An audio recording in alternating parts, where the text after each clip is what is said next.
आदमी था जो इस कड़ाके की ठंड में भी अपने छोटे से परिवार की उम्मीदें ढो रहा था। उसका नाम था रामदीन। रामदीन अपने फटे हुए मफलर को गले में कसता है। हे भगवान, आज भी कुछ किराया मिल जाए। बच्चों के लिए दूध ले जाना है, वरना वे क्या खाएंगे। रामदीन रिक्शा खींचते हुए सड़क पर चलता है। ठंड से उसकी उंगलियां सुन्न हो जाती हैं। तभी उसे सड़क पर कुछ स्कूल के बच्चे खड़े दिखाई देते हैं। बगल में उनके पिताजी भी खड़े थे। रामदीन रिक्शा रोकता है। बाबूजी, बच्चे को स्कूल ले चलूं? सवारी नहीं मिली क्या? भाई, इतनी ठंड में तुमसे रिक्शा ठीक से चलेगा भी? रहने दो, हम ऑटो ले लेंगे। ये सुन रामदीन के चेहरे पर गहरी चोट लगती है। ठीक है बाबूजी, जैसी आपकी मर्जी। वे लोग आगे बढ़ जाते हैं। रामदीन धीमे से रिक्शा पीछे मोड़ता है और थोड़ी दूर पर एक चाय के ठेले के पास रुकता है। वह ठंड से कांपते हुए हाथ आग सेंकता है। रामदीन भाई, चाय पी ले, फिर ताकत आई। नरेश भाई, उधार बहुत हो गया है। पहले पुराना हिसाब चुका दूं, फिर पी लूंगा। अरे यार, तू तो भाई है, लेना। ये ठंड जान ले लेगी। ठीक है, एक छोटा कप ही दे दे, बड़ा नहीं। नरेश चाय बढ़ाता है।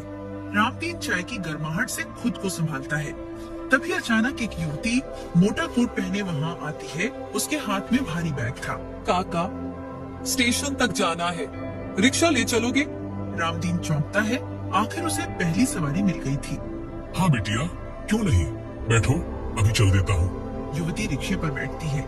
रिक्शा धीमी गति से चल देता है। रामदीन का शरीर ठंड से कांप रहा था, पर वह तेजी से पैडल मारता है। काका, आप ठीक हो? आपको तो बहुत ठंड लग रही होगी। ठंड तो सबको लगती है बिटिया, बस आपके स्टेशन पहुँचने की फिक्र है। नहीं काका, अपनी सेहत की भी सोचिए। रामदीन कुछ नहीं बोलता, बस पैडल तेज कर देता है। स्टेशन के बाहर पहुंचते ही युवती उतरती है और पैसे निकालती है। काका, कितने रुपए हुए? बस 20 रुपए दे दो बिटिया। युवती चौंक जाती है। इतनी सर्दी में इतना भारी सामान और सिर्फ 20 रुपए? नहीं काका, आपकी मेहनत की कीमत इससे ज्यादा है। वह 100 का नोट देती है। रामदीन नोट वापस करने लगता है। न बिटिया, इतना नहीं, सिर्फ 20 रुपए दो। आप ईमानदार है काका, ये आपकी मेहनत का हक है, रख लीजिए। रामदीन की आंखें नम हो जाती हैं। भगवान तुम्हें हमेशा खुश रखे बेटी। युवती मुस्कुराती है और हाथ जोड़कर विदा लेती है। स्टेशन से लौटते समय हवा और भी तेज चलने लगी थी। रामदीन का मुंह लाल हो चुका था। वह धीरे धीरे कांपता हुआ आगे बढ़ता है। रामदीन जैसे अपनी गली की ओर मुड़ता है, उसे वहाँ एक बूढ़ी औरत एक बच्चे के साथ हाथ सेंकती हुई मिलती है। वो बच्चा बहुत जोर से खांस रहा था। अम्मा, ये इसे कैसी खांसी है? क्या बताएं बेटा, 3 दिन से बुखार है, दवाई के पैसे नहीं हैं। 1 मिनट अम्मा। वह जेब में हाथ डालकर स्टेशन वाली लड़की के दिए हुए 100 रुपए निकालता है। उसमें से 20 रुपए देता है। अम्मा, ये ले जाओ, बच्चे को दवाई दिला देना। अरे नहीं बेटा, आपके घर में भी तो बच्चे हैं। बच्चे सबके एक जैसे होते हैं अम्मा, ले जाओ। इसके बाद वह अपने घर पहुंचता है। अंदर उसकी पत्नी सावित्री और दोनों बच्चे मुन्ना और छोटी रानी एक दूसरे से चिपक कर बैठे थे। आ गए आप, बहुत देर कर दी आज। आज थोड़ी दूर की सवारी मिल गई थी, बस इसलिए थोड़ा वक्त लग गया। बाबा, दूध लाए, बहुत भूख लगी है। रामदीन जेब पैसे निकालकर पत्नी को देता है। हाँ, दूध ले आओ, बच्चों को ठंड में ताकत की जरूरत है। सावित्री समझ जाती है कि उसने कोई त्याग किया है। तुम भी कुछ खा लो। अरे, तुम मेरी चिंता मत करो, मैं रास्ते में खा आया हूँ। रात का समय। सावित्री 2 पुराने कंबल बच्चों पर डालती है। रामदीन कमरे के एक कोने में बैठा था। ठंड अब उसे कम पा रही थी। इतनी ठंड में मत निकला करो, तुम्हारी सेहत बिगड़ जाएगी। अगर मैं ना निकला तो ये 2 नन्हे कैसे पलेंगे? सावित्री की आंखें नम हो जाती हैं। तभी अचानक दरवाजे पर जोर की दस्तक होती है। रामदीन चौंक जाता है। इतनी रात को कौन आया होगा? रामदीन दरवाजा खोलता है। बाहर एक आदमी खड़ा था। उसकी आंखों में आंसू थे। भैया, जल्दी चलिए, मेरी पत्नी की तबीयत बहुत खराब है, उसे अस्पताल ले जाना है, टैक्सी नहीं मिल रही। रामदीन रिक्शे की तरफ देखता है। तेज ठंड हवा और ये लंबा सफर, लेकिन फिर वह उस आदमी की आंखें देखता है। चलो भैया, चलते हैं। सावित्री उसका हाथ पकड़ती है। इतनी ठंड में मत जाओ। किसी की जान पर बनी है सावित्री। अगर आज मैं रुक गया तो कल किसी और का बच्चा रोएगा। सावित्री उसकी आंखों में देखते ही चुप हो जाती है। इसके बाद रामदीन रिक्शा लेकर अस्पताल की ओर चल देता है। पीछे बैठा आदमी अपनी बीमार पत्नी को थामे हुए था। पानी पानी। सुनैना, बस थोड़ी देर और, अस्पताल पास ही है। रामदीन सुनकर और तेज पैडल मारता है, पर ठंड उसे भीतर तक चीर रही थी। अचानक सामने टूटी हुई सड़क आती है। रिक्शा डगमगाता है। भैया संभाल के, गड्ढा है आगे। रिक्शा झटके से उछलता है और गिरते गिरते बचता है। माफ करना भैया, पर रुका तो भाभी को देर हो जाएगी। वह बिना रुके फिर पैडल मारता रहता है। अचानक सड़क पर पुलिस की जीप आकर रुकती है। रात के 11 बजे कहाँ ले जा रहा है रिक्शा? कर्फ्यू लगा है इस इलाके में। साहब, मेरी पत्नी की हालत खराब है, अस्पताल ले जा रहे हैं। सिपाही बीमार औरत को देखता है। अरे ये तो बहुत बुरे हाल में है, रुको हम गाड़ी से छोड़ देते हैं। साहब आपका धन्यवाद, पर भाभी रिक्शे में ही आराम से बैठी हैं। अगर आप रास्ता साफ करा दें तो हम जल्दी पहुंच जाएंगे। सिपाही उसकी हिम्मत देखकर चुप हो जाता है। ठीक है, तुम आगे आगे चलो, हम पीछे से रोशनी देंगे। अब रिक्शा पुलिस की जीप की रोशनी में तेजी से आगे बढ़ रहा था। कुछ समय बाद रिक्शा अस्पताल के गेट तक पहुंचाता है। अस्पताल के स्टाफ दौड़कर औरत को स्ट्रेचर पर ले जाते हैं। कुछ समय बाद डॉक्टर बाहर आते हैं। अगर आप 5 मिनट देर कर देते तो मरीज नहीं बचती। जो रिक्शे वाला इन्हें इतनी ठंड में लाया, उसने आज एक जान बचाई है। आदमी दौड़कर रामदीन के पास जाता है। भैया तुमने आज मेरी पत्नी नहीं, मेरी पूरी दुनिया बचा ली। हम भी तो इंसान हैं भैया, इंसानियत न निभाए तो इंसान किस बात के। डॉक्टर और आदमी रामदीन का शुक्रिया अदा करते हैं, लेकिन जैसे ही सब शांत होता है, रामदीन की टांगें कांपने लगती हैं। वह जमीन पर गिर पड़ता है। भैया, अरे डॉक्टर साहब जल्दी आइए, रिक्शे वाले भैया को कुछ हो गया है। रामदीन को स्ट्रेचर पर लेटाया जाता है। इसका शरीर ठंड से सुन्न हो चुका है। हमें तुरंत स्पेशल दवाइयों की जरूरत है, लेकिन खर्चा बहुत आएगा। डॉक्टर साहब पैसे की चिंता मत कीजिए, जो भी लगेगा मैं दूंगा, बस आप इन्हें बचा लीजिए। डॉक्टर इलाज शुरू कर देते हैं। कुछ समय बाद दोनों की हालात ठीक हो जाती है। इसके बाद आदमी और पुलिस वाला रामदीन के घर पहुंचते हैं और दरवाजा खटखटाते हैं। सावित्री दौड़कर दरवाजा खोलती है। क्या हुआ? भाभी जी, आपके पति ठंड में बहुत बीमार हो गए थे। हे भगवान, मैंने तो मना किया था कि रात में मत जाना। कोई बात नहीं, अब इनकी तबीयत ठीक है, इनका ध्यान रखो। इसके बाद रामदीन की पत्नी उसे बिस्तर पर लेटा देती है। सुनो जी, आज से रिक्शा चलाना बंद कर दीजिए। अगर आप इसी तरह ठंड में निकलते रहे तो आपकी जान को खतरा हो सकता है। मैं अब तुम्हें रिक्शा नहीं चलाने दूंगी। सावित्री, अगर मैं रिक्शा नहीं चलाऊंगा तो हमारा गुजारा कैसे होगा? इस तरह तो हमारे बच्चे भूखे मर जाएंगे।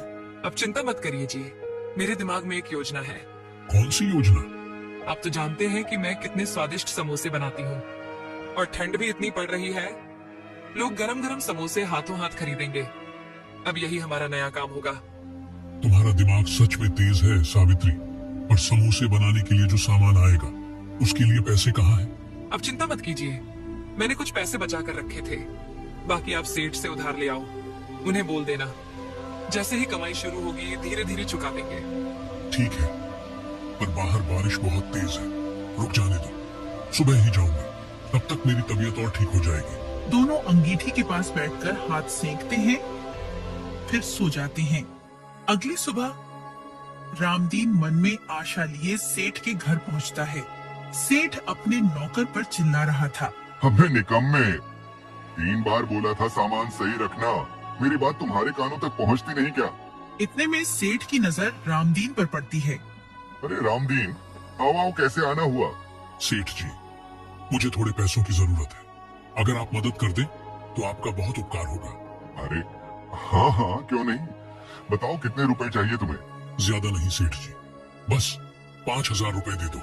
5000 मिल जाएंगे, लेकिन एक शर्त है, अगर समय पर पैसे नहीं लौटाए तो तुम्हारी छोटी सी जमीन, याद है ना खेत के किनारे जो है, वह मेरी होगी।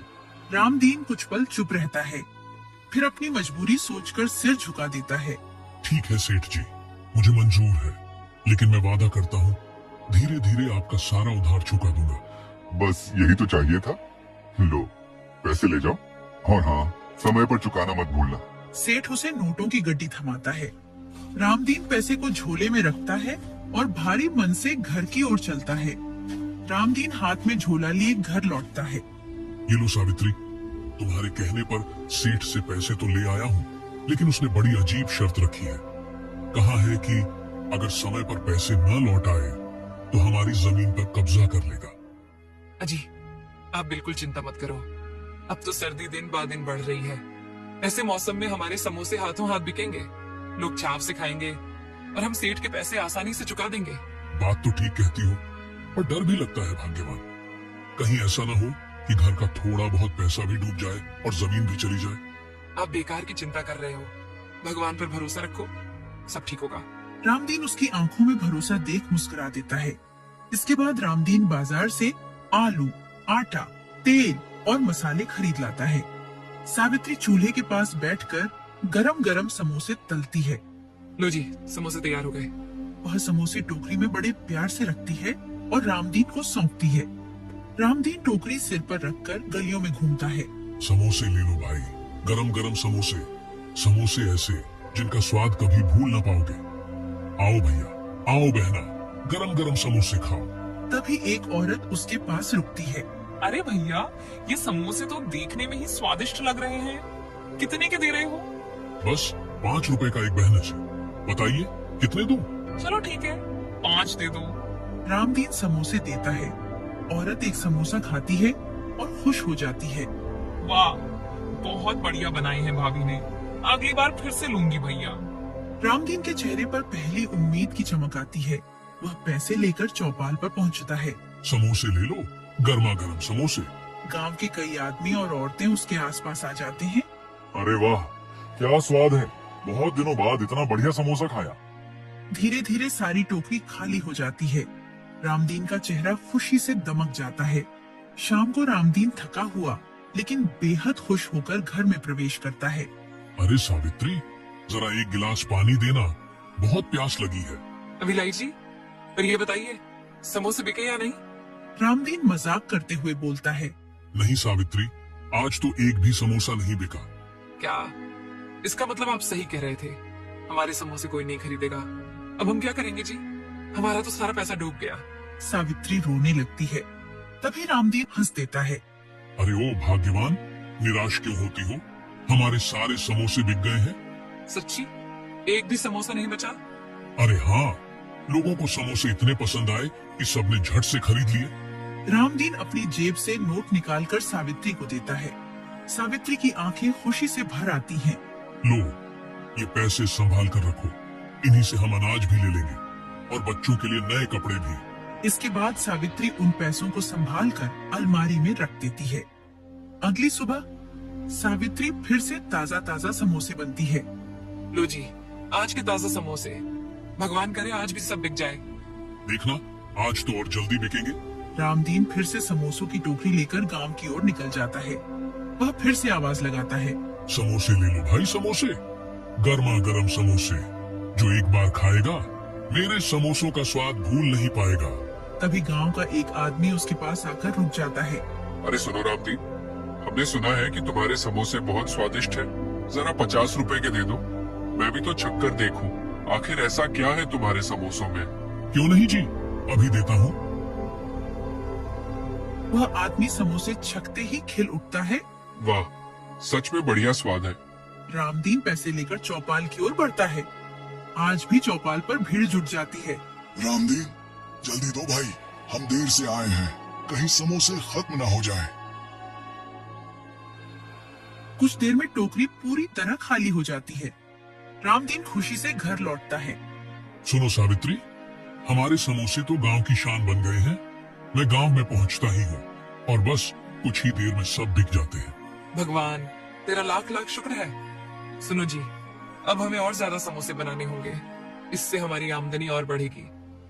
अगले दिन रामदीन अपना पुराना रिक्शा धकेलकर एक दुकानदार के पास पहुंचता है। भैया, इस रिक्शे को ठेला बना दो। ठीक है भाई, आप बैठिए, मैं काम शुरू करता हूँ। शाम होने तक रिक्शा एक खूबसूरत साफ सुथरा ठेले में बदल जाता है। रामदीन पैसे देता है और खुशी खुशी ठेला घर ले आता है। पहले जो रामदीन टोकरी में समोसे बेचता था, अब वह ठेले पर समोसे बेचने शुरू कर देता है। रामदीन के पास ग्राहकों की भीड़ लग जाती है। अब उसकी कमाई पहले से कई गुना बढ़ जाती है।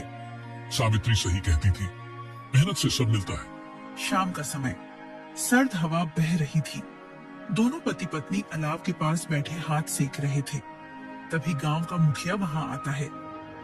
सुनो रामदीन, 3 दिन बाद मेरी बेटी की शादी है। मेहमानों के लिए समोसे चाहिए। क्या तुम मेरे लिए समोसे बना दोगे? क्यों नहीं मुखिया जी, आप बस हुक्म कीजिए, मैं समय पर समोसे पहुंचा दूंगा। ठीक है, मैं कल सूची भेज दूंगा। मुखिया चला जाता है। तभी उनकी यह बातें भानु और उसकी पत्नी चुपके से सुन रहे थे, क्योंकि उनकी कई दिनों से रामदीन के काम पर नजर थी। देखा तूने, ये भिखारी जिसके घर में खाने को नहीं था, आज इतना बड़ा ऑर्डर ले रहा है। हाँ, और इसकी पत्नी तो अब हमारी तरफ देखती भी नहीं। इन दोनों को खूब घमंड चढ़ गया है। तू चिंता मत कर, मैं ऐसा कुछ करूंगा कि रामदीन कभी भी ये ऑर्डर पूरा न कर पाए। भानु और उसकी पत्नी रामदीन की इतनी तरक्की देखकर चलने लगे थे और वह इस इंतजार में थे कि कैसे भी करके रामदीन मुखिया को समोसे न पहुंच पाए। शाम को सावित्री और रामदीन समोसे तैयार करने के बाद वो सोने चले जाते हैं। तभी भानु और उसकी पत्नी चुपके से रामदीन की रसोई में घुस जाते हैं। जल्दी करो, कभी वो दोनों जाग ना जाए। दोनों की समोसों से भरी टोकरी देखते ही लालच से आंखें चमक उठती हैं। वाह, इतने सारे समोसे, बस इन्हें ले चलते हैं। कल गांव में सभी हंसेंगे कि रामदीन ऑर्डर भी पूरा नहीं कर पाया। दोनों समोसों से भरी टोकरियां चुपके से उठा लेते हैं और रात के अंधेरे में गायब हो जाते हैं। शादी वाले दिन सावित्री जैसे ही रसोई में पहुंचती है तो वहां का नजारा देख दंग रह जाती है, क्योंकि रसोई में एक भी समोसा नहीं था। हे भगवान, ये समोसे कहाँ गए? अब हम मुखिया जी को क्या जवाब देंगे? सावित्री दौड़ती हुई कमरे में आती है जहां रामदीन अभी अभी जागा था। अजी सुनते हो, हमारे सारे समोसे कोई चुरा ले गया। क्या?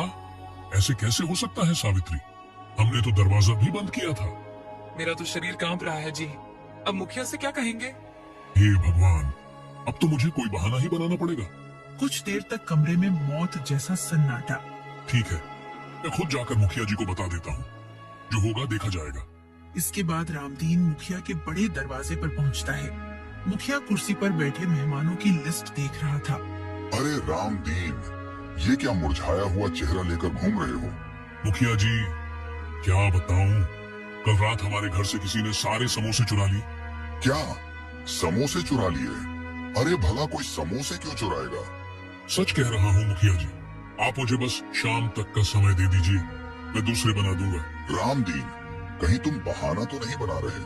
मेरी बेटी की शादी है और तू बोल रहा है समोसे चोरी हो गए? नहीं मुखिया जी, मैं सच बोल रहा हूँ, लेकिन आप चिंता मत कीजिए, शाम तक सारे समोसे तैयार कर दूंगा। देख, अगर शाम तक समोसे नहीं आए तो तेरी खैर नहीं। रामदीन सिर हिलाता है और वहां से निकल जाता है। रामदीन भारी मन से घर लौट रहा था। तभी वह भानु के घर के बाहर पहुंचता है। वहां देखता है कि भानु का बेटा हाथ में समोसा पकड़े हुए खा रहा था। अरे, भानु के बच्चे तो कभी समोसे नहीं खाते, और भानु ने तो आज तक एक भी समोसा नहीं खरीदा। फिर ये समोसा कहाँ से आया? वह तुरंत बच्चे के पास पहुंचता है। अरे बेटा, ये समोसे कहाँ से लाए? ये तो मुझे पापा ने दिए हैं। हमारे घर में तो अभी बहुत सारे हैं। आपको चाहिए तो ले लो चाचा। यह सुनकर रामदीन के पैरों तले जमीन खिसक जाती है। अब सारी तस्वीर साफ हो चुकी थी। रामदीन तेज कदमों से घर पहुंचता है। भाग्यवान, सब समझ में आ गया। हमारे समोसे किसी और ने नहीं, भानु ने चुराए हैं। हे भगवान, हमें तो पता ही नहीं था कि इतना गिर जाएगा वह आदमी। अब मैं क्या करूं? शादी में समय भी कम है। अजी, मेरे हिसाब से आपको सच्चाई मुखिया जी को बतानी चाहिए। अब वही हमारी मदद कर सकते हैं। ठीक है भाग्यवान, अब सच बोल ही देता हूँ। रामदीन दोबारा मुखिया के घर पहुंचता है। मुखिया दरवाजे पर ही खड़ा था। अब क्या हुआ? क्यों आए हो दोबारा? मुखिया जी, मुझे आपसे बहुत जरूरी बात कहनी है। कहो रामदीन, अब क्या बहाना है? मुखिया जी, मैं झूठ नहीं बोलूंगा, मेरे समोसे जिसने चुराए हैं और वह कोई और नहीं भानु है। उसके बेटा के हाथ में मेरे ही समोसे थे। मुखिया यह सुनकर हैरान रह जाता है। उसके चेहरे पर सख्ती और गुस्सा उतर आता है। क्या भानु? चल रामदीन, अभी सच का पता लगाते हैं। मुखिया अपने कुछ आदमियों को साथ लेकर भानु के घर पहुंचता है। भानु, बाहर निकल जल्दी। भानु और उसकी पत्नी घबराए हुए चेहरे के साथ बाहर निकलते हैं। जी मुखिया जी, क्या हुआ? सब ठीक है ना? ठीक? तुमसे ठीक की उम्मीद? अभी बताता हूँ। भानु कुछ बोल पाता इससे पहले मुखिया अपने आदमियों को आदेश देता है। जाओ, घर की पूरी तलाशी लो। मुखिया के आदमी घर के अंदर घुसते हैं और कुछ ही देर में समोसों से भरी टोकरी लेकर बाहर आते हैं। मुखिया भानु की तरफ घूरता है। ये क्या है भानु? बोल, क्यों चुराए तूने ये समोसे? भानु के चेहरे से रंग उड़ जाता है। मुझे माफ कर दीजिए मुखिया जी, मैं रामदीन की तरक्की बर्दाश्त नहीं कर पाया और जलन के कारण ये सब कर बैठा। मुझे माफ कर दीजिए, मैं आज के बाद ऐसी हरकत कभी नहीं करूंगा। आप मुझे बस एक बार माफ कर दीजिए।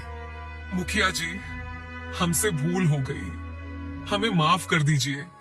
नहीं, आज तुम्हें माफी नहीं मिलेगी भानु। अगर आज तुम्हें छोड़ दिया तो कल तुम किसी और गरीब के पेट पर लात मारोगे। वह अपने आदमियों को आदेश देता है। सुनो, इसे ऐसी सजा दो कि दोबारा किसी की कमाई पर डाका डालने की हिम्मत ना हो। मुखिया के लोग आगे बढ़ते हैं और भानु की अच्छी तरह पिटाई करते हैं। भानु चीखता है लेकिन कोई उसे नहीं बचता है क्योंकि उसने गलत किया था। पिटाई के बाद मुखिया समोसे रामदीन को सौंप देता है। ले रामदीन, ये तेरे समोसे हैं। अब तुरंत इन्हें शादी में पहुंचा दे। और सुन, तू मेहनती आदमी है, तेरे जैसे लोग इस गांव की शान है। तेरे ऊपर कोई उंगली नहीं उठाएगा। रामदीन की आंखों में खुशी के आंसू आ जाते हैं। धन्यवाद मुखिया जी, आपने हमारा सम्मान बचा लिया। रामदीन समोसे उठाता है और तेजी से मुखिया के घर पहुंचा देता है। फिर वह खुशी खुशी अपना काम करने लगता है और इस तरह रामदीन का नाम पूरे गांव में और भी ज्यादा चमक